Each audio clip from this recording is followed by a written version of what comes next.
नमस्कार माऊली भक्तांनो, आज आपण सटवाईची कथा ऐकणार आहोत. पाचीला येऊन बाळाचे नशीब लिहिणारी सटवाई. हिंदू धर्मामध्ये अनेक देवतांना खूप मानाचे स्थान दिलेले आहे, पण काही देवता या केवळ एखाद्याच वेळी सन्मानाला पात्र ठरतात, एरवी त्यांचा उल्लेखही कुठे होत नाही. अशी सर्वांची दैव लिहिणारी पण स्वतः मात्र त्या सन्मानाला दुर्दैवी ठरलेली देवता म्हणजे सटवाई. सटवाई ही मूळ प्रकृतीच्या 6व्या अंगापासून प्रगट झाली, म्हणजे तिचं नाव षष्ठी. ती विष्णुमाया रूपिणी आणि ब्रह्मदेवाची मानस कन्या आहे. तिला स्कंद कार्तिकेयाची शक्ती मानतात.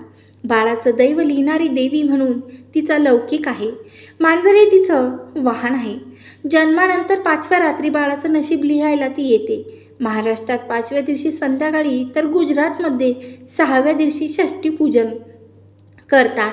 जननी सर्व भूतनाम बालनामचं विशेषता नारायणी स्वरूपे बालरक्ष्मी सर्वदा, अर्थात सर्व जीवांना विशेषतः लहान बाळांना आईसारखे सांभाळणारी नारायण स्वरूपी अशी ती सटवाई. माझ्या बाळाचे रक्षण कर असं मागणं मागितलं जातं. त्यानंतर बाळ 1.25 महिन्याचं झालं की त्याला सटवाईच्या दर्शनाला नेतात. ही सटवाई नेहमी गावाबाहेरच असते. सटवाईबद्दल एक लोककथा प्रचलित आहे. रोज रात्री आपली आई कुठे जाते असा प्रश्न सटवाईच्या मुलीला पडला.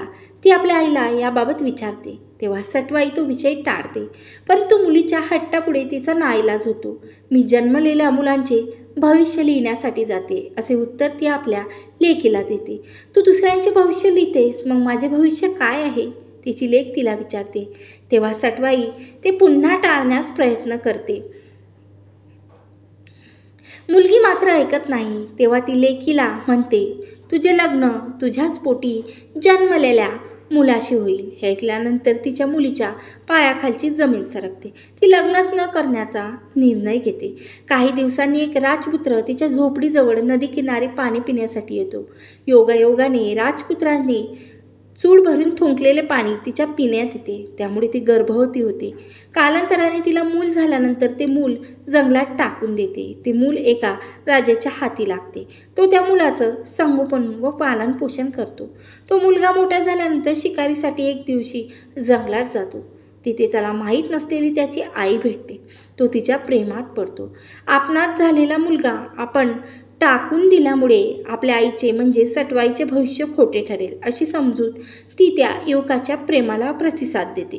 दोघांचे लग्न ठरते, परंतु मूल टाकताना त्याच्या भोवती गुंडाळलेलं कापड युवकाने जपून ठेवलेलं असतं. ते कापड पाहिल्यावरती समजते की आपल्यालाच मुलाशी लग्न ठरते.